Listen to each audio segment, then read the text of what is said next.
Hit the lights! You've discovered the Halfwatt Podcast. We want to educate and entertain by tapping into the most trusted source of new technology, the ones installing and innovating it. You, the tradespeople that build from the ground up. Join us as we talk with industry leaders, veteran contractors, and even some young blood. Welcome back to another episode of Halfwatt. Thanks everyone for listening. We haven't done video in a while, but we're coming back into it. Should be an awesome interview with Will with Code Buddy. How's it going? How you guys doing? Hey man, is it Will or is it William? What do you? Oh yeah, William. Yeah, whatever kind of floats your boat. It's either or Nice. right now. Okay, cool. Just want to make sure I wasn't calling you like William. And you're like, no, call me Willie D. That's what people call me out on the street. No, Billy. It's Billy. Billy. Awesome. Billy or Billiam? Billiam. I might hit a billion today. Yeah, do it. No, it's So I think the first time I talked to you was when we were doing our Milwaukee Pack Out giveaway. I think is kind of when we crossed paths, and I don't remember who sent the message first. Probably you. it was probably me. But talking about I was doing a lot of outreach. Talking about AI and basically an application where you could quickly look at codes or find stuff. So that's crazy, super interesting. I mean, I had never thought I would be talking about this or have this available. So let's I guess first let's talk about what you do and how you're getting into the industry or got into the industry. Yeah, so right now I'm currently working at the biggest chip plant in Phoenix. Oh, wow. It's a TSMC. I think you guys probably heard of that on the news recently. I do their QA, QC kind of stuff for all their electrical tool install systems. So that's kind of where I've moved into. I started out doing low volt systems, working on like military grade camera equipment with a company called Strongwatch. It's kind of what launched me into electrical or in general, just working with my hands. So that was my start working with Python, C++, kind of the basic coding languages. Unfortunately for Code Buddy, I am not, and thankfully probably, I am not the developer. I'm just the brain behind the idea. And I kind of look over it, make sure it's doing all the right call outs and code giveaways and things like that. But through Strongwatch, I kind of quickly knew that I was not going to be a software developer for my whole life. Right. Kind of was born sitting in front of a computer for hours on end. So I had a lot of people around me kind of usher me into, hey, what about the trades? Are you interested in like plumbing? I'm not interested in working with fecal matter. So I said, nope. So I got into kind of the cleaner of the trades and went with electrical. I thought I had more growth there. So moved quickly into Genco Electric out here in Scottsdale and just started out doing a lot of commercial jobs, apartment building, high-rise kind of stuff. And quickly I found I had a knack for this thing, and it was coming pretty easy. It was leading crews just within a year or two of learning, which it was kind of an interesting experience. Probably not one I want to. But thankfully I've kind of grown out of that.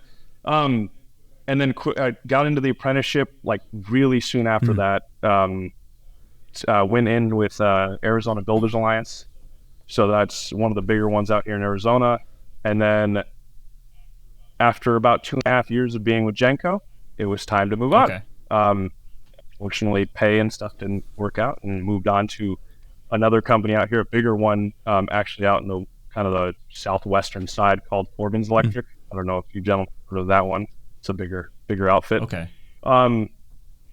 And worked on, again, kind of similar stuff. Commercial buildings like Great Wolf Lodge, Amazon's, Intel. Yeah, the big chip names. plants, all that stuff. Yeah, all that stuff kind of was where I came into. I also got my start at, again, leading work and then also doing QC for them. So was working at Microsoft buildings and doing the QC for all that stuff, and that was kind of where I got my start with quality control. And issue of rework and huge amounts of, I would say, code mishaps. Well, I'll put it lightly. I'm just when you have guys from other states coming in, and there are a couple states that I got to call out eventually, but I won't do it right now. Idaho. A couple states come in, and they say they're journeymen. They say they have the experience, but really they've done 10 years of putting up tray or even just running conduit. It doesn't make you a journeyman. And that was the frustrating part to all of this, is why I have 10 years experience. I know what I'm doing. And then we'd have to go back and do all the work over again because you didn't know what you were doing and you didn't ask questions. So that was kind of the start or the spark to my brainchild, Code Buddy, was, listen, no one wants to ask for help. It sucks. You don't want to go up to a guy that's younger than you and say, hey, I don't know what I'm doing. Help me. And so I said, okay, what if I used AI to kind of bridge the gap of that, and throw the NEC books into a bot, see what I kind of get back. Now I was getting many different answers that I didn't want, so I had to work it a little bit. Yeah. But that was the start of the idea. Sometimes you do get some. I don't know if you guys have any questions. I was just going to say, sometimes you do get some wild responses in those. Yep. Chat GPT or whatever. You're not talking about the Fire Buddy. You're talking about no. The other ones that exist. Yeah, like the big one. Like I put in talk about this. And that was exactly. Right. That was kind of the big thing. Was I was like, how could I use Chat GPT? I used it. I'd get many different answers. I wouldn't even get the same answer for the same question. Yeah. Because they're using such a vast array of information all over the internet, and we know the internet is always correct. So all the information. That's how I got through college. Wikipedia. But I kind of came back to it, and I was like, I can QA this thing and actually get it to what I need it to do. And I would imagine other companies would want their guys to know and do. How can we make this work? And thus began the start of Code Buddy. Man, I have to say, I'm getting really excited listening to you talk about it, because I like going to work, I like paying my bills, but I love that I have my studio. I love that I have a show to produce, several shows, and this is my passion. And it's really, really cool to see somebody else who is taking your day job and going, I can go a step further. I can not only be a part of the trade, I can make the trade better, and not just I'm going to be a good journeyman, I'm going to become an instructor. There's new avenues, there's new pathways for education and understanding and lifting everybody up. So what you're talking about is so on par with the core of our podcast. And I'll be honest, I didn't know you from Adam before. What are we at? 8 minutes ago? Fair enough. I'm pretty unknown as far as that's concerned, and I do like. But I'm already I see your vision, and I'm so excited about it, because what you're doing is so cool. The ability to create instant access to everything that we as technicians should have access to at all times. Right. Spot on. Yeah, I mean, especially us in Oregon and in Washington, low volts, you have to go through full apprenticeships. You have to study code for years, and then you have to take a high volt codes test, to actually get your license. And I'm pretty sure 26. I don't remember if it's 26 states require a license or if it's 24. But that's a lot of states that don't require a license for one. Yeah, it's basically half. Well, you'll really love this, because Arizona does not. So there you go. So now here we are. Right. I'll call out my own state. I mean, we are definitely not the pinnacle of electricians. I'll say that for sure. But I will take the time to call out Texas. Ooh, really? My goodness, guys coming from the Valley in particular. I don't know. He's starting some. I don't know. I don't know where they learned their stuff, but It is something different over there. I haven't worked over there. I don't know what they do over there. I hope it's electrical. I hope everyone's safe. I do. I don't live there. But I'm learning a lot about the Valley guys, and all due respect, I think Arizona is going to keep the Valley if Texas burns down. It's going to be the Valley. Nobody will know if Texas burns down because their codes haven't allowed them to do proper fire installation. But yeah, no, it is a scary situation. It was a little worrisome on these Microsoft jobs that I was keep seeing.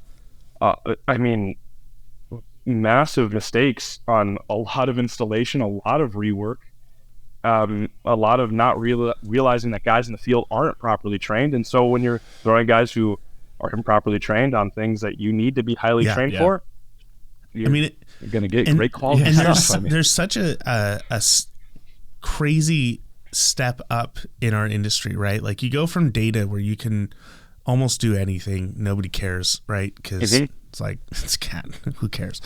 That's not going to hurt me. And then you get into like access control where it's like, oh, suddenly this is very important. We need to make sure that the right people get in, that everything's programmed properly, that the right lock opens with the right thing. Like this is really important. When a fire happens, but all the opposite, everything unlocks properly. And not to sound like an ass, but then you get to fire where it's like the codes are so much more strict.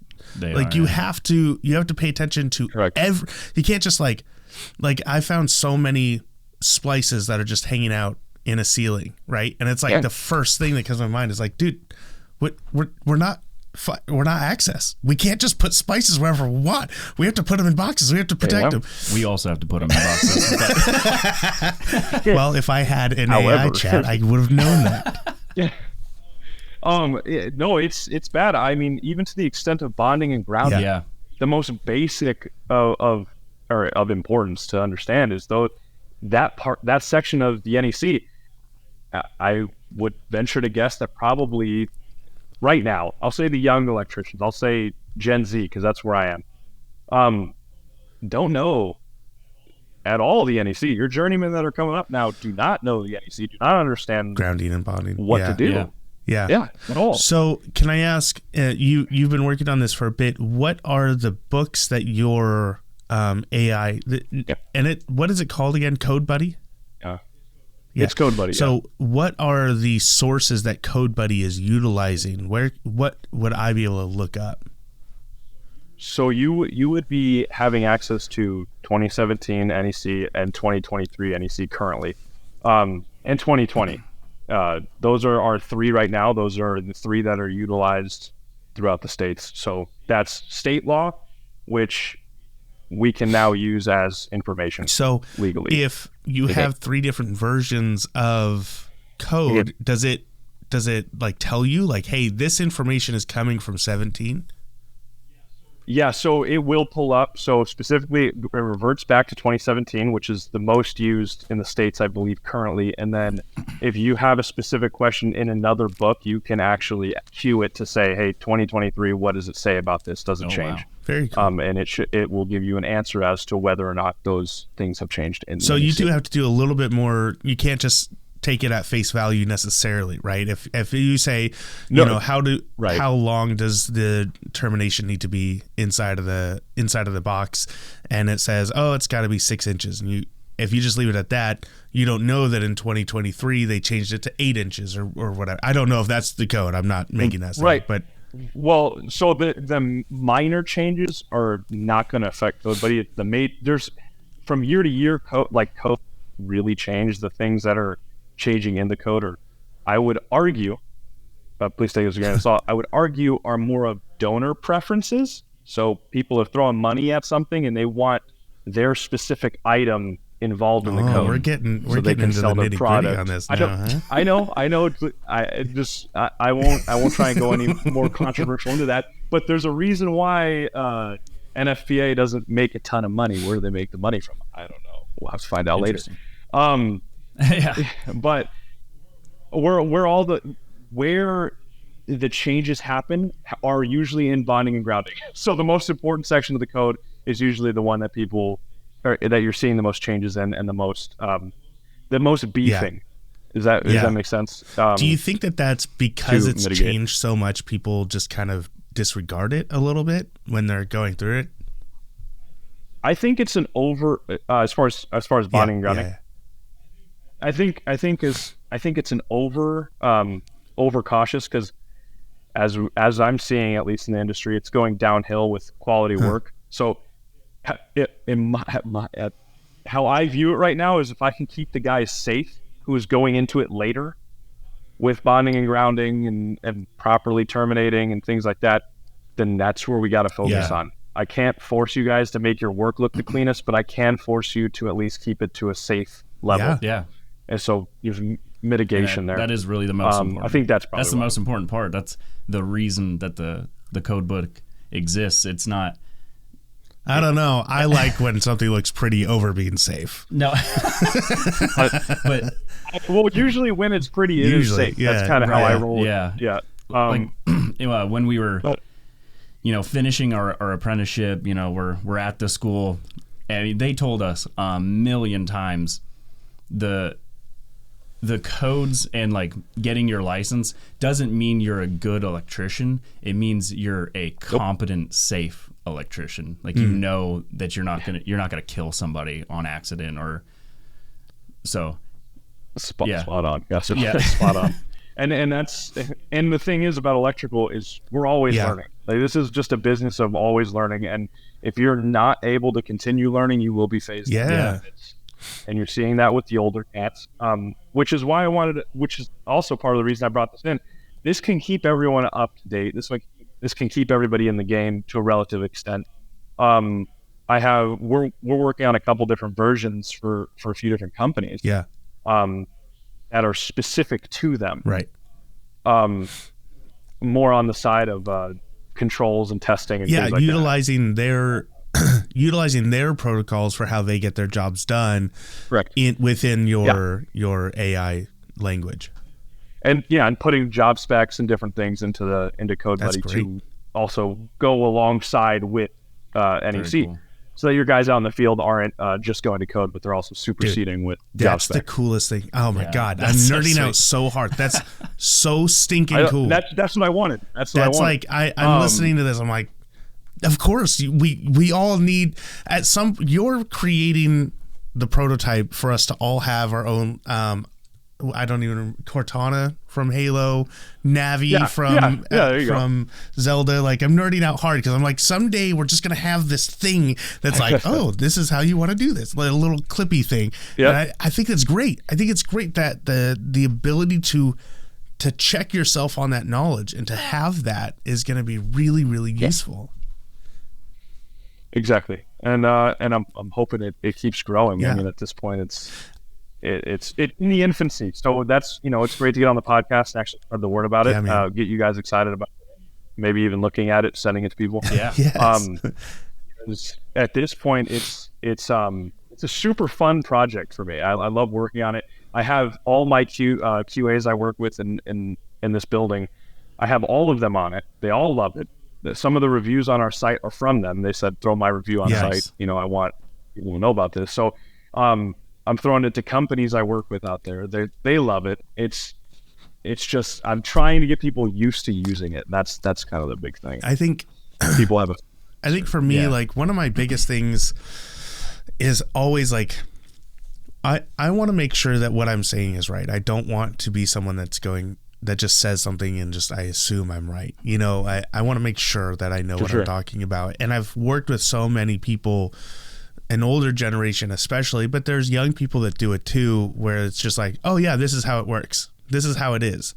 And I'm left like, that's a pride. I don't want to do the work of going out to my van, grabbing my NEC, flipping through the pages to find it, just to prove you wrong, just to make myself feel better. Like, but having that, it's actually CodeBuddy says you're an idiot. It's so funny you bring that up. And it's funny. I had apprentices text me starting this out, so they had the basic bot. They texted me a few months into using it. They're like, hey, I just want to let you know I won with my foreman. I'm like, oh man, this is not going to be good. It's going to be good, but it's going to not be good at the same time. We'll cause workplace fights over stuff. But it's cool to see that guys are at least, proving some of the old heads wrong. Yeah. I love the old heads, but the pride aspect of the trades is sometimes an issue. And it comes into play a lot especially at these places, because you're so tight knit. Yeah. Don't cross me because I'm the older one. I'm right. My journeyman was like my dad. I have so many stories like that. Yeah. I mean, just from when I first started at Intel, when I was an apprentice, a foreman of mine, I was asking him questions. Hey, why do we do it this way? What's the reasoning behind this? Why do these tools take this? Why does this certain thing do this? And so the day goes by. In the morning, we're all in a huddle. He groups us up. He looks at me. He says, Will, please stop asking questions about why something is done a certain way. He couldn't answer the questions, and that's okay. It's okay. I'm not sure why I was just taught this way. It's fine answer. It's not an answer to improve, but it's an answer. Yeah, right. Dude, I remember, it's not really a code. I guess it could be a code thing technically, but like when I first started, I was given a resistor, a 4.7 or 47K, and I was told, hey, go put this in that notification device. And I'm like, okay, cool. Why am I doing that? And they're like, well, that's the end of line resistor. That's at the end of the line. And I'm like, oh, okay, cool. Why is it there? Why do we put that there? And now being a journeyman, it's like very obvious. Like for supervision reasons, you have to see the resistance and then it comes back and like it's a simple answer. But the guy I was with was like, I don't know, man. That's just how they design these things. Like that's just how they make these things. Ask me questions, kids, but it is. You can tell it's that way because of the way it is. Because of the way it is, yeah. It's a constant battle. I think especially for apprentices, I think this is going to be really, really useful to just do a quick search. Just do a quick okay, why are we doing it this way? Or, like you get into it with even another journeyman where it's like, okay, how high up does the pull station need to be? Is it 42 inches? Is it 52 inches? Is it 48 inches? Like, and then you look it up and go, oh, it's between 42 and 50 inches. Like, we were all right. and your journey 48. Don't No, it has to be 48. It's like, okay. It's 48. Don't talk about it anymore. Don't you ever pull that app out again. Multiple times in this already, I've just thought, I don't know why, but like Rick and Morty. I'm like, God, if Morty just had Code Buddy,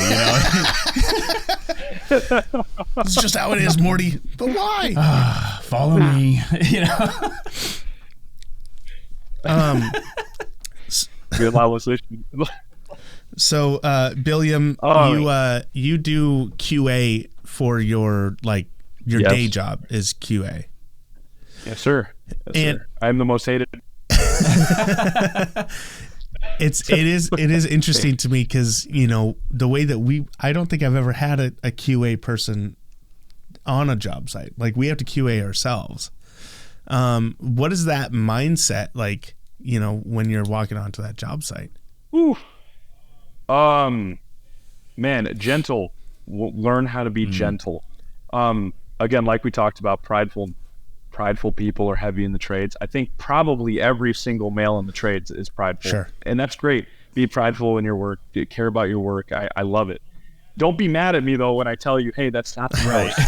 and at least, and I do tell these guys, I said, hey, to promote Code Buddy again. Yeah. I do say, hey, listen, you guys have a question and you're not getting answers from your superintendents, your office guys. They don't know. I'm telling you they don't know because they probably have less experience in the field than you do. Yeah. Use this or give me a call. I'll help you out. I have no problem answering phone calls. But guys it's a lot of gentle and calm behavior. And guys do try and pull fast ones on us. So it's tough. It's a little tough on the job. And see, that's a concept that I'm learning is like what you just said. The project managers actually probably know less than you. And earlier I think I said there's like 24 or 26 states that require a license, but not even all of them. All of those require codes, I think. Yeah. Like some of them it's just like, well, you just have to have, a certain amount of hours, and then you just pay your $100. And so like where we come from, where it is like genuinely an apprenticeship. There's union apprenticeship. There's the state apprenticeship. At least probably half of all project managers were in the field at some point that had to pass the tests and codes. So the value of this app or software is not, I mean, I could see us using it, obviously, save us time or a PM that needs to, brush up on stuff. But all of the states where it's just like people are like, man, I just don't know. And they pick up this thing that's twice as big as a Bible. And they're like, oh, where do I even start? Like, I want to be better, but, The electrician's Bible is a real thing. Yeah. I need to get the 23. I'm still on the 20. Oh, it's super fun. You'll love it. I did the codes, we have to every 3 years, take a 8 up your test. Yeah. So continuing education, and it's. But I will be honest, I also don't know. I don't. That's fair. Hey, I totally know what you're talking about, but also no idea, man. No idea. Yeah, it's like an 8-hour. Depending on what you do, they can be like 4 hours, 8 hours, 16-hour classes. Yeah, I'm still trying to get half watt to count as hours. So yeah, I think it should. You guys are talking about exactly. So I did my 8-hour class, and most of from what I saw, the 2023 updates were, I think, like you said, grounding and bonding, but also a ton of it was like PZ, like It's true. That's very true. Low voltage stuff and data, and there's a lot of mixed in upgrades. Solar panels. Solar panel. Things are changing pretty quick. Solar's in there. But besides, solar's being touched on so much. Yeah. So most of the changes were not like huge changes. So kind of just to be on your side, the fact that it kind of reverts back to 2020 or 2017, as someone who's taken the continuing educations on all 3 books, not a lot of huge changes have been made. They've been mostly minor, and some of the major ones, they just kind of suck. I'm gonna be honest, like having to do it is annoying. Yeah, like it's annoying. Like having to use GFCI, like I think in all of your garage, like yes, one of our instructors and a guest on the show, Dave, he was like, that's so dumb. So pretty much if I blow a frickin' or my GFCI goes off in my garage and I got my meat freezer hooked into it. Yeah. Oh yeah. No, you're pissed. Yeah. And I lose like 50 pounds of meat. I'm gonna lose 50 pounds of meat. It's just like, and for what? I'm like, yeah, I feel you, man. That's actually terrible. I felt the emotion through you. Yeah. I know. I was getting mad with him. I was like, yeah, what the hell? No one cares about Dave's meat. The second that you bring meat into it, every man is like, no, that's a bad rule.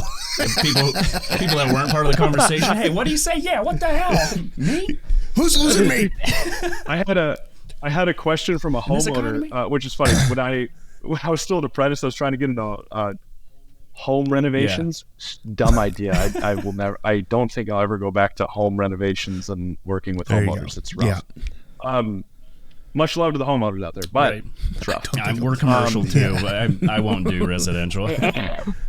I had a request to have a outlet in our right next to the bathtub for a TV. Like, no, can't do that. Well, what if we do it on the other side of the wall, but you string the cable for the TV through the wall into the outlet? It's right by the toilet. I'm like, no, I'm not going to do that for you. I'm sorry. I won't do it. We're just going to have to skip that one. He's like, somehow. What? I'm come on, man. Jail. Yeah. How am I supposed to watch? How am I supposed to watch that my TV? TV Is going to fall.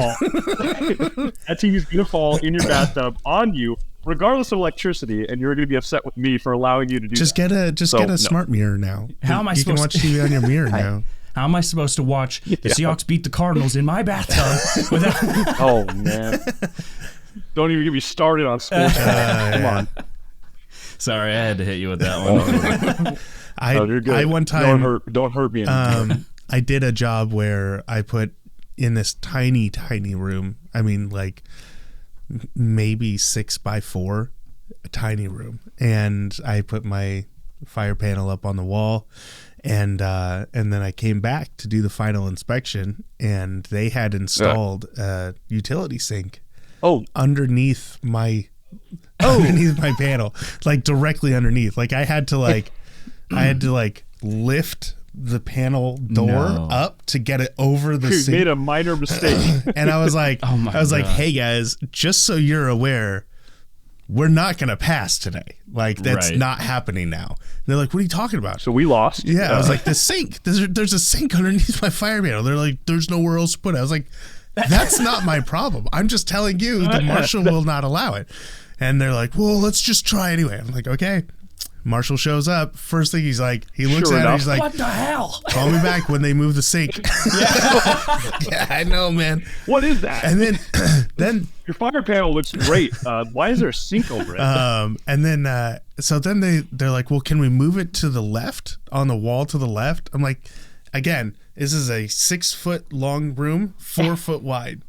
I barely fit in this room, right? I was like, moving it 90 degrees doesn't, if anything, it might make it worse because the splash is going to come out and hit my panel. I was like, no, you have to remove the sink from this room.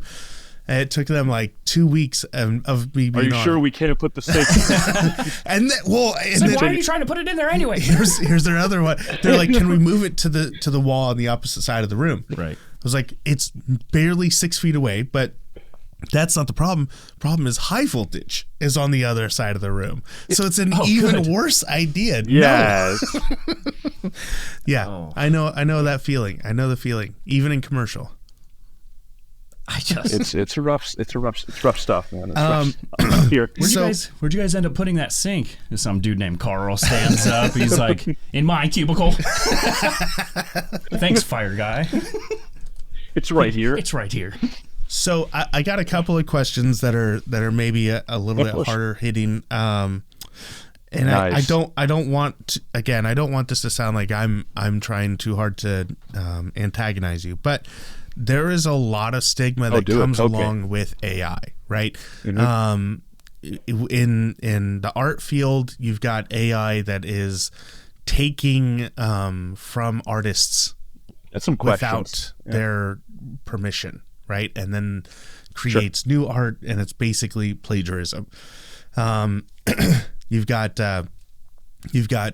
ChatGPT, where people are using it to basically plagiarize their work. Right, write speeches for Harvard, papers, books. Correct. There are authors that are publishing just AI created books. Every genius politician yeah. So like there's a lot of bad stuff that people are doing. They're taking advantage of AI, and I know that there's a lot of hope that it will get better, but to me, I've seen just more and more bad come out of it. Just recently, and this is like recent news, Spotify released a whole thing about how authors that upload their audiobook to their Find a Way program, where it allows indie authors to upload audiobooks to Spotify, you have to sign away certain rights so that Spotify can take your book and reproduce a sequel using the audio using AI. Now that's a very dumbed down version of what's happening. It's a lot more nuanced than that, but that is a very real possibility of what could be happening in the AI field.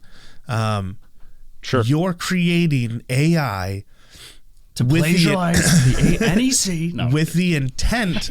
Don't say that. Don't start that I'm one. just kidding. I'm sorry. With the intent of helping techs, right? With the hope that you're going to make techs better. But couldn't it be said that this will just make techs dumber because it allows them to rely on the app rather than doing their own job? It's for sure a concern. I have talked this over at length with people. And I had a hard time myself. I'm like, am I dumbing the crowd down by doing this? And to be quite honest with you, I don't see it that way. I see the way I don't know how young you guys are that you guys have been working with, but I'm seeing the younger guys come in. To be very honest and blunt with you, they are dumber, frankly, than I think ever before. They're not willing to learn. There's a certain level of laziness to it. Yeah, and it's not to say that they won't grow out of it, but it is to say that at this point in time, there is a concern that regardless of AI, regardless of tools even being used, is it even enough? Is it even enough to lift you out of the downfall, right, I guess, of where we're going? And I don't know. I can't, to be blunt with you, I don't even know if it'll make people dumber. I'm hoping people utilize it as a tool. That's my intention when I use it. And as far as what other people's intentions are, I already know that people are using it to cheat in even their apprenticeships. I know it. I'm aware of it. I see it. I have access to logs while I QA it. I'm like, you're clearly asking a fill in the blank question for a question from a test. Like, what are you doing? But as far as that goes, I can't control what people will do with it. I can only force it to be what it is. To also maybe lighten the load, we are making a bot specifically to learn how to navigate the code book. So it will take, we're working with a guy who runs a course. We haven't solidified everything, but we have made a little bot to show him. What it does is it'll take you to the index. It'll say, okay, you're looking for, let's say, fire alarms, installations. And then it'll tell you part by part of where you want to go in the code book to get to what you're looking for on the question.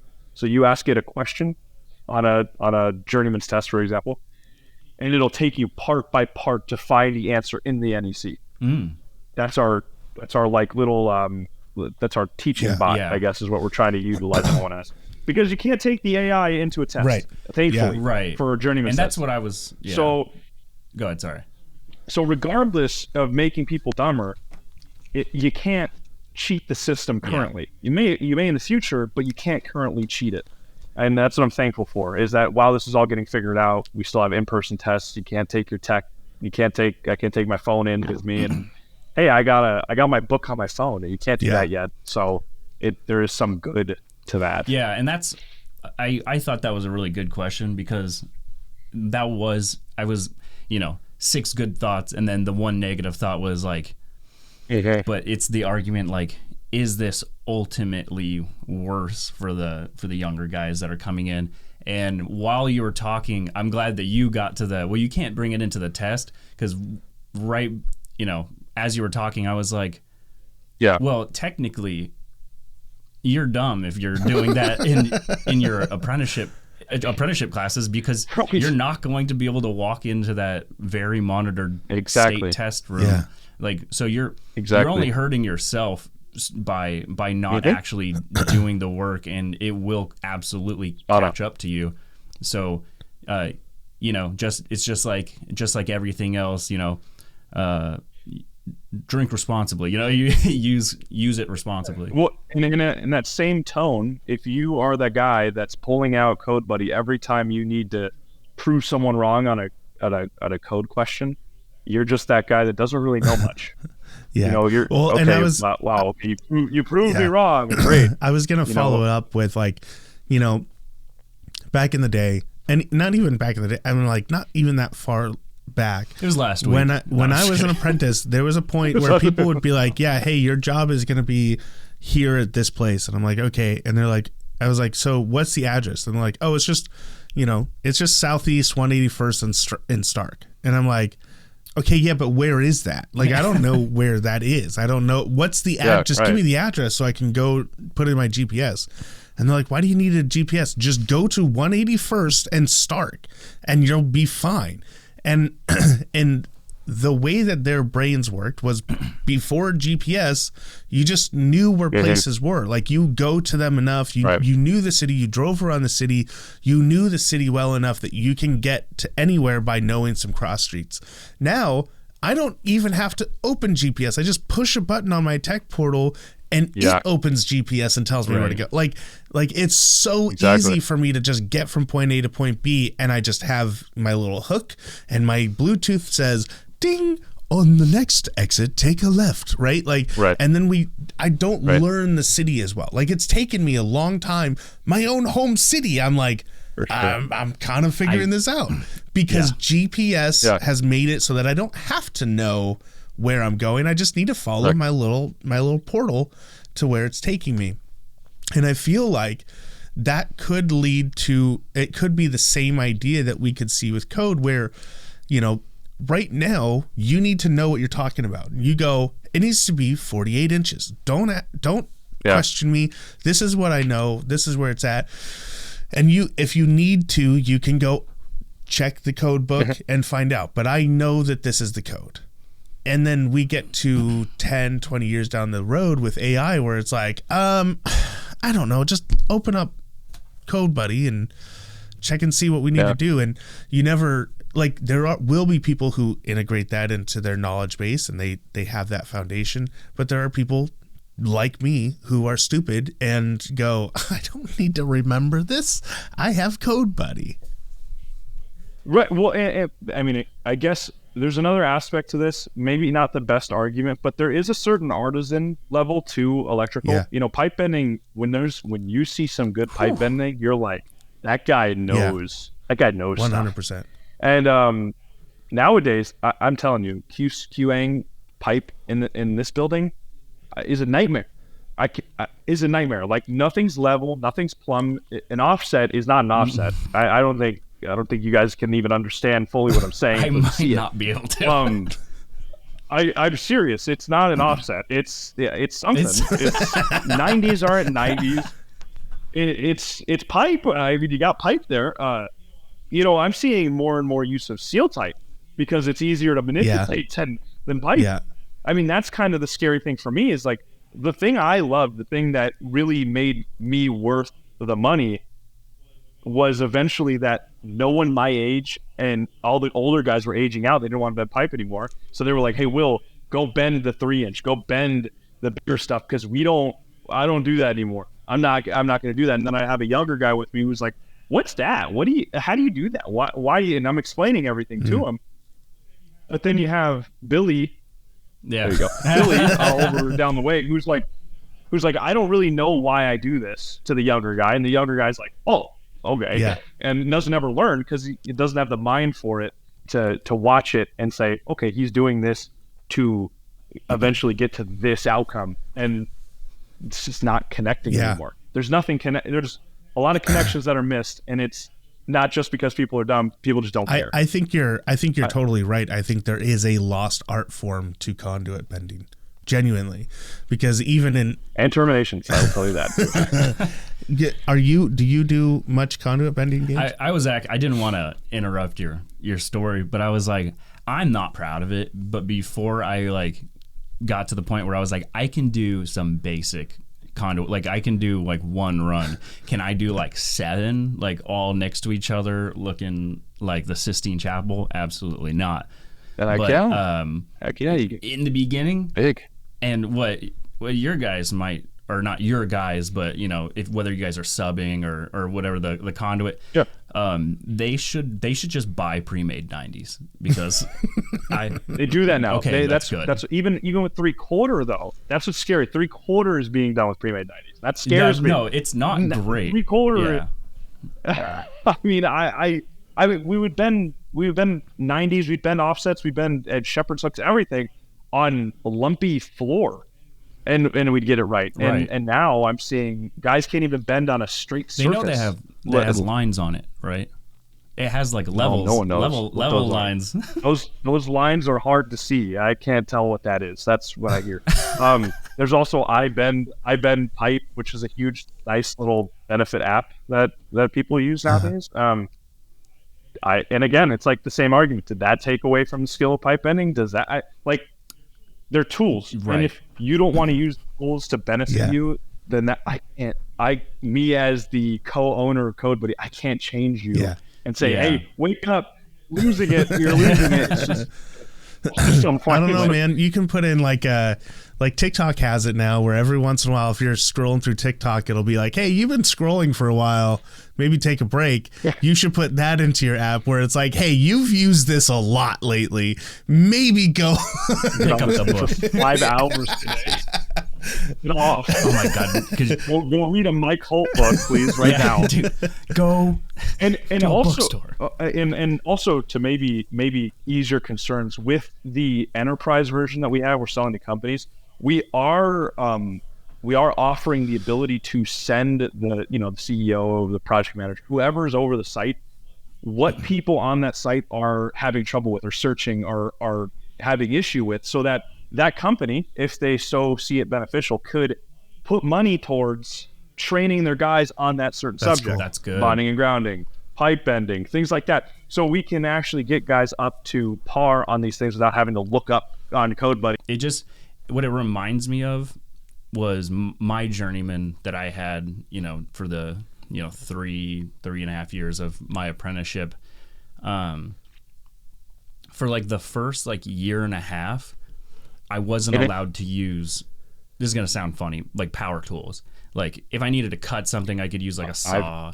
I've heard this. I've heard this skill before. Right. So I'd be like, why can't I use a drill? Or why can't I use an impact? And he'd be like, because you're going to over rely on it, and then then you're not going to have it at some point, and you're gonna look like an idiot trying to screw stuff in. You're gonna drop screws all over the place, sweating, embarrassing yourself. I still drop screws all over the place, right? But even with a power tool, I lose tech screws daily, thousands of them. Sometimes in my tires. No, that's really all wimp. Yeah.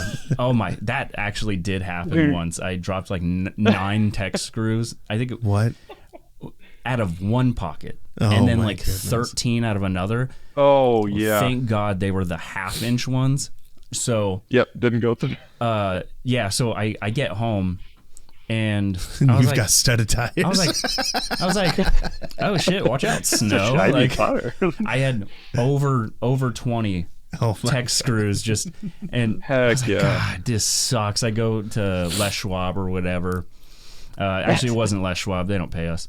And they were like, yeah, none of them broke through. You're good. We just pulled them out, and I was like, that's pretty cool, man. Yeah. But where I was originally going with this is, he's like, you got to build up your grip strength, your hand strength. You need to get to here before you have the luxuries of using the easier, better things. So, and that's to go along with what you were saying. That's kind of how I see this.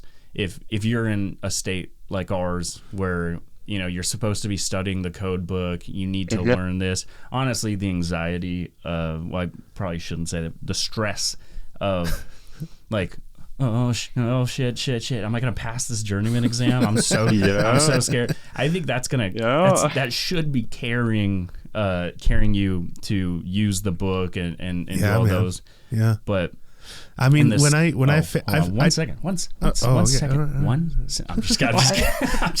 I was just agreeing with you. Hey, shut up. This is Brucey's time to shine. You're right. No, just the last thing I was going to say is, but in those states where it's not very, these guys aren't carrying around NEC books or as intimate with it, I feel like it can only benefit. And eventually, if you're paying attention, you should be able to start picking up on where things are in the books and everything. No, I agree. Sorry, I rudely interrupted you. No, you rudely kept me from interrupting you. I like that better, actually. Yeah. I was just gonna say when it sounds a lot better. When I took codes class twice, I failed the first time. And the first time I took it, I really had no idea what I was doing. And it wasn't until like probably the last quarter of the term that I started to go, oh, this is how it works. I have to look in like 3 books for me to find the answer. And I felt like a wizard, looking through Firm's Fast Finder and Tom Henry's or whatever it is, and then also the table of contents, and then the Oregon code book. Yeah, and I'm like, let me triangulate the answer in this thing, and then 6 different books open, and I figured it out, 7 but articles. it was too late. I had already like gotten to a point where even when I passed the tests in the codes class, I didn't pass by enough to justify a good grade. So I took the class again and I freaking aced it because I was like, okay, I understand what I'm doing. It's not as scary. Yeah. I know what I need to do to get the job done. And then I took my journeyman's test and I passed the first time, which it's like, I'm proud of that. I'm proud of the fact that I was able to accomplish that. I don't think that I would have if I hadn't had that like light bulb moment right before I failed, and then had a chance to succeed. And so, I think that hardship creates, better people if you can get through it and not let it affect you too much. So that was my that was my agreement with you. Yeah, no worries. Our company is, humble brag, on like a 10-year streak of first tries. Yeah, on the journeyman exam. That's good news. Right. That's big. Yeah, but that's big. There was one other thing I was gonna say is, let's not have boring radio. I can ask a question if you want. If you want to, go for it. So I'll find myself. So obviously this is obviously this is just the beginning for you, right? Like you're trying to build up this AI bot now, but you've already talked about how you're going to integrate it into company specific protocols. Are you looking at creating either expansions off of this to include low volt fire access stuff? Are you looking at creating new programs that are specific? What does that look like? So for fire in particular is the big one. Yeah. That's our next main focus. A lot of fire alarm companies out there. I didn't realize how many there were, but there are a lot. And obviously very important for commercial specifically. Yeah. Which is why I have gathered data on almost every different state for their fire code. Yeah. A lot of it goes into, I believe it's NFPA 72. Is that correct? Yeah, NFPA 72. That's usually where they revert back to, or they'll have, again, something that supersedes. I believe is one of the ones that supersedes NECF or NFPA 72. And then there are a couple other states, I think, like, you got your big union states like New York supersedes on fire code, and a couple others. But there's a lot of learning in all this data digging. It's been really nice, to be quite honest with you. Kind of like what you guys are saying is you retain. Yeah. Like I'm seeing stuff. I'm starting to find stuff there's nuances to the code. I mean, and stuff, honestly, if you're not in it a lot, you will not see it. Yeah. You're just not going to notice it. It's not going to really stick out to you. So maybe that's why Mike Holt is a guru. Yeah, for real.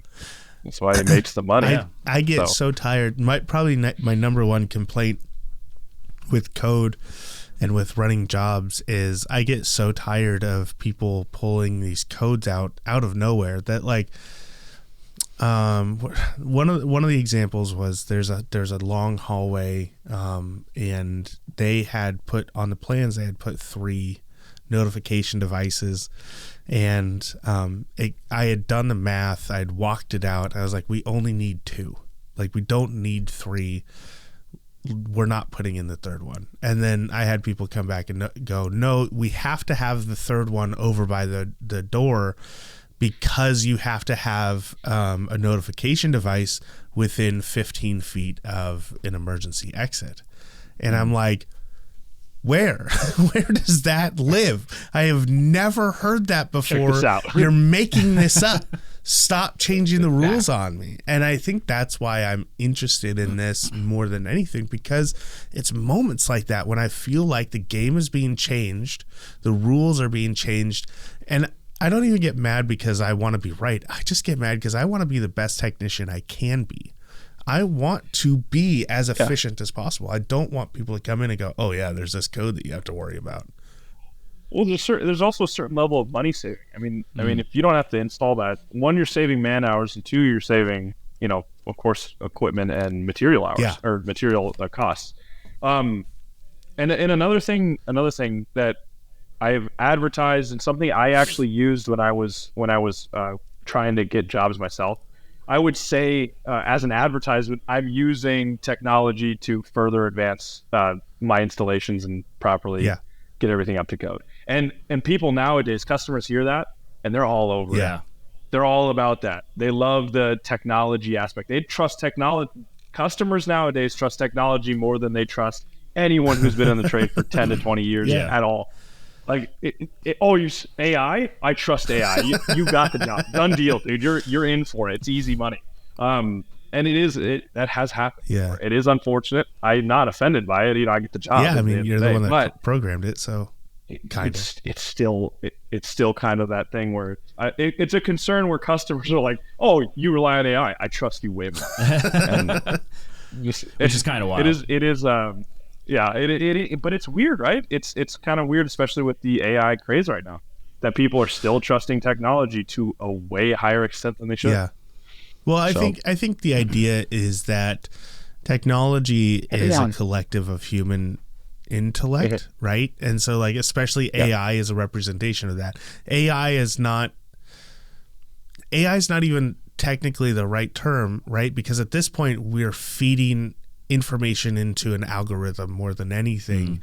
And so AI as it is really just a library of knowledge that we are accessing in a specific way. So like when we say AI, we're not talking about true AI because it's not learning the way that artificial intelligence learns. So the reason why I would understand why people would be okay with it is because, of course, like this is the collective agreement of what true knowledge is, and why would I argue with that? We, like, I'm not going to argue with everybody. so it's a good idea. And to piggyback off your thing, for people who are scared of the AI aspect, kind of to set people straight a little bit, I've helped a little bit with this explanation. It's not even a human brain. Right. You're a human brain. You have emotion. You can dictate certain things. You can control certain outcomes.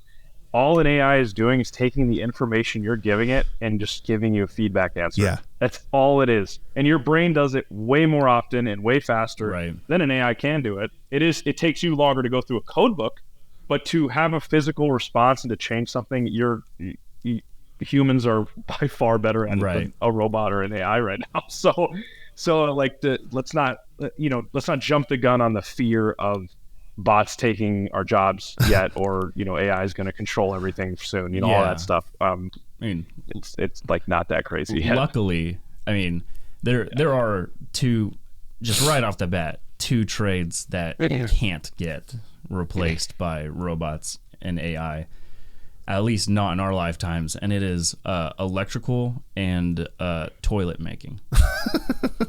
Toilet making. So we brought up plumbers earlier. I used to make jokes. Everyone makes jokes about plumbers, and then when I bought my house and I was like doing my own plumbing, I was like, sitting under the sink, like, I'm never gonna make fun of those ever again.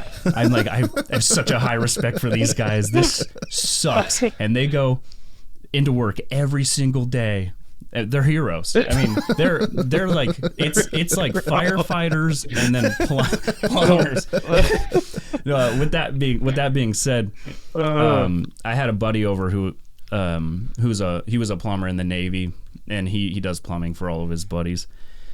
And he's like, did you know that to this day, toilets are still handmade and they haven't been able to find a again, to this day, a manufacturing process for toilets.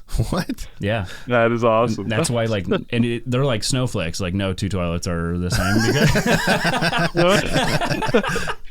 The porcelain throne will win out all the time. Dude, the safest job in America is making toilets. What do you do for a living? I make toilets. Like, I'm like, that's wow, okay, wow. Safe. You're doing the Lord's work. I was like, no economy can crash this, guys. Do Porta-John cleaners count as plumbers? Is that because they may be the unsung heroes? They may be above firemen. Yeah, I mean, yeah. There have legitimately been days on construction sites where I've gone to the porta potty and then I've seen the cleaner coming, and I was like, oh, I'm just gonna wait a few minutes. I'm just gonna wait, and then he leaves, and it's like a totally different experience walking into the Porta-John, right? Yeah, because of that. It is night and day. Yeah. Night and day. Yeah, it goes from I think I'll hold it to this is nice. Wow, these are kind of nice. Wow. Have you guys seen those half Porta-Johns, the ones they cut and the tops off of? No. Or do they not have? They don't have that over there. No, not that I've seen. Well, in Arizona, since there's I don't want to say it's a drug use issue, but it does get hot, obviously, in Arizona. Yeah. So they cut the tops off so people don't die inside of the Porta-Johns. Yeah, that tracks. Yeah, but you can see inside to what everybody's doing. It's about maybe up to your hip. What? In height. Wow. Yes. Yep. That's insane. This is not a joke. This is real life. Yep. God, that's crazy, man. So many HR complaints I would get. Innovation at its finest. Let's be real here. Innovation at its finest. See, I've watching other dudes shit outside. Yeah. I've gone the opposite way. There's been several jobs. You get the work done? Yeah. Several jobs I've done now. Sorry, I saw you in there for 30 minutes. You can't lie to me. You were on TikTok the entire time. I watched half the videos with you. I was like, oh, that movie looks good. Why do you watch the ads? I've gone to several jobs now where it's like the porta potties are like so nice.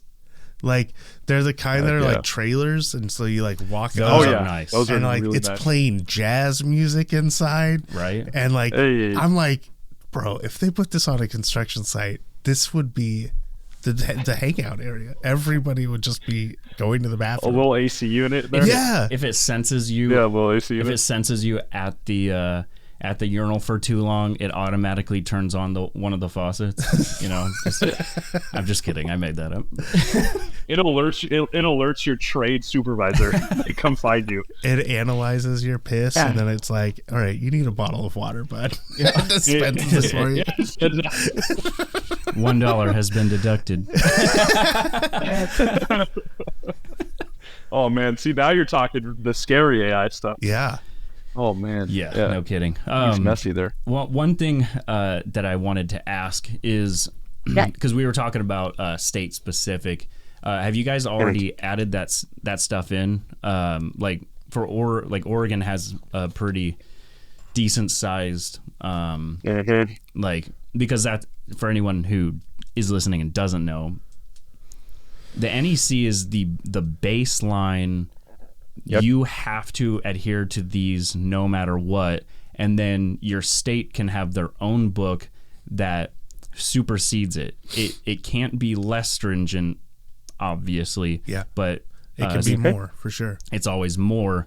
So with that being said, have you done that yet, or I imagine that you're with the research that you're doing, you've already been looking into the state specifics and everything. So with the enterprise option, that is kind of what we're trying to build out for companies. Okay. So in particular, I mean, I know everybody wants their state specific stuff, and eventually on the CodeBuddy free version, there will be an option to pick your code book and then also pick your state and local, province or municipality, right. And then boom, then it looks up all of that stuff and gets you your answers you need. But on the base level right now, it's just the code books. I did, for my peace of mind, for my younger guys out there that are learning how to pipe bend, you do have pipe bend, you do have conduit fill, you do have a lot of that stuff. So the calculation stuff. What's conduit is fill? Not. Ooh, dude, that's the fun stuff. Tell me you're kidding. You're kidding. Is that when you have to start using lube to get the new wires in? No, that's part of it. That's part of it. No, don't entertain. But me. as far as like them, yeah. the math involved on that stuff, again, like we were talking about, as generations get slower, even the older guys have a tough time with the math. Everybody has a tough time with the math. It's fair. Using trigonometry, everyone's like, okay, listen, this is another language that I don't understand. I know. I'm like, AI, I failed help me. trig. No, I'm just kidding. What are you doing to me right now? What do you mean, like throw me into the cosine? deep end? What the hell is a cosine? That's what my dad did on my first car. What I gonna use it on my conduit?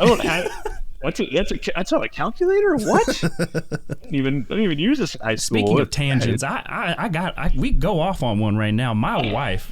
Wow, you with the math jokes over here, man. Spot on. It's spot on. But yeah, I mean, it helps the younger guys know and also prove their PMs wrong when their PM says they can't put that in there, which is always nice. And yeah, exactly. Which honestly, that to me is not a huge deal, because if you already have the app that's saying, hey, this is the code that you're looking for, I imagine it tells you what the code number is. Yes. Yeah. Yep. So I mean, it's very simple. Obviously, a state code book is nowhere near as big as the NEC.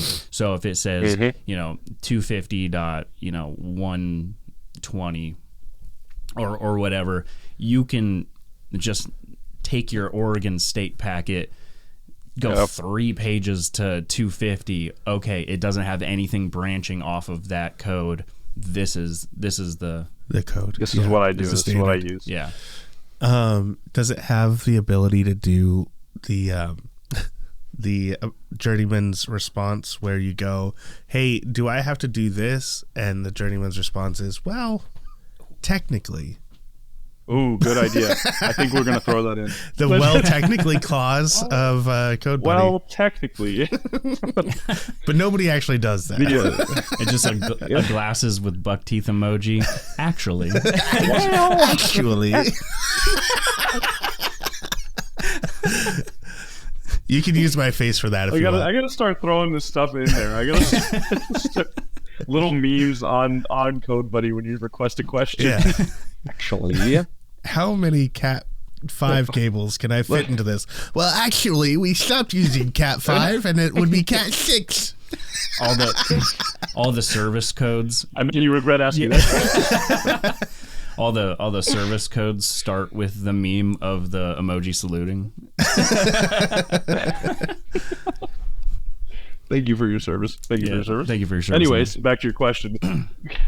Yeah, I don't even know where we were going. No, you answered it. Yeah. You're good, man. I know. I try to answer it, but you guys have any more questions for me and kind of just the background in general, or any job site questions? The big thing I already hit on is always you hear AI and it's scary, especially right now. Yeah. It's scary, and a lot of technicians, handymen, tradesmen, they take a lot of pride in the fact that their job will not be replaced by AI, right? There's a lot of work that can be and will be, but we're boots to the ground, hands in the thick of it. You can't replace that. And so when you come along and go, guess what, everybody? I've got an AI program. Like, that's immediately, that's like, well, this is the only thing I have. So like that gets scary. Teachers are just shadow boxing. And trust me, we have had, with our outreach, we've had guys that are just like flat out, this will never take. This is a dumb idea. I'm not even gonna glorify. I'm not gonna glorify this with a response. Yeah. And I'm like, okay, well. Do they still think the internet is a fad? I don't. It's gonna age out here in a bit. I know those guys. I don't know. They told me that Bitcoin wasn't gonna work out, and that's $70,000 that I don't have that I could have. There's always going to be haters. That's right. There's always going to be people who are like, it's not. I don't know. Even some of the old guys are pushing it. So there you go. I think it's really great.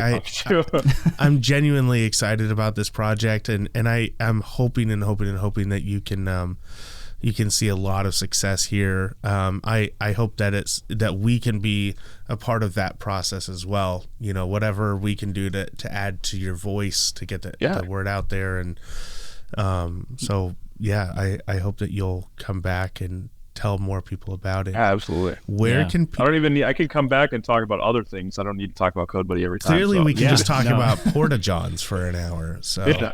Yeah, no. I can bring up the Porta-John stories. Those are rough. I'll do some more porcelain research. Half-Watts Talk Plumbing Toilets. podcast coming soon. Where can people utilize the CodeBuddy at the moment? Yeah, we have our website's buddy.chat. So you just search it up. It'll take you right to the website, and then you can launch the app and use it for free for right now. And please just... Again, don't overuse it. Use it to what it's for. You know, you guys have questions on the job site. You guys are trying to figure something out, and it needs to be accessed quick. Use it. If you're planning a job and you're a PM who doesn't have any job experience, use it, please. I mean, there are a lot of issues with stuff like that where money can't be saved when you're poor planning. So yeah. I mean, time is money, and having to go back and redo things it's literally the death of profitability. Yep. So yep. All right. Well, and we're the bottom line at the end of the day, right? We're all the workers. Right, so right. And that's how we get raises. I should know this already, but is there an app yet, or is that something you guys are working on? So since all the app stores are super fun and make you go through all these approval processes, we're doing something a little different. We have a blog post on our website. I'll send it to you guys tonight. It'll tell you how to make it an app on your phone or your iPhone or Android. So it's not a downloadable thing. It'll take you right to it, and and then make it a lot. It's like right there in like Safari. You can basically like almost like make the hyperlink selectable app on your home screen. Yep. Cool. Very sweet. Cool. And it'll pin it, and it'll make it just the login page, and it'll take you right to the app. That's honestly just as good. Half the time people come out with apps, and it's just like, this sucks. I'm going back to the internet. So I also hate to do this again to you, but I do have one more thing to inform you guys of. Feel free. I don't know if you have any Spanish speakers that listen to the podcast. However, NEC doesn't make a Spanish version, and I work with a lot of Taiwanese folks, and they don't make a Mandarin version. CodeBuddy is in both Spanish and Mandarin. Wow, really? So if you do need to look up stuff, you guys can utilize that. So that'll be my last drop. I really appreciate you guys having me on. It's been fun. No, thanks for saying that. That's actually very cool. That's really cool. And so if you guys want to support Billiam, then make sure you go to the website. We'll have the link in the description. I think that I don't know how this will play out, but if we can start utilizing it and finding some fun stuff, maybe we'll post pictures on Instagram and tag them and stuff. Yeah, no. Cool. Speaking of which, if you don't follow us at Halfwatt Podcast on Instagram. It might be Halfwatt Pod. Halfwatt Pod. And go follow CodeBuddy on Instagram as well. Is it at CodeBuddy? Yeah, I think it's actually just CodeBuddy straight. Yeah. Okay, cool. Awesome. Well, thank you so much for being on the show, man. And hopefully we'll have you back on, and about we 6 can talk months. about some other random things. Yeah, right. Cool. Yeah, please. Let's do some story time. Yeah, or awesome. we'll put CodeBuddy to the test. Hey, live. Do it live on Gauntlet. All right, man. Thank you. Take it easy. Thank you guys so much. Thanks for listening to the Halfwatt Podcast. We always want to hear from you, and we encourage you to email us at halfwattpod@gmail.com with questions or even your own stories. Funny, crazy, or praiseworthy, we want to hear it all. You can follow us on Instagram at halfwattpod to stay up to date on our feed. And be sure to subscribe wherever you listen to podcasts. And share us with a friend, the best way to help us grow. The Half Watt Podcast is a production of Now Hear This Studios.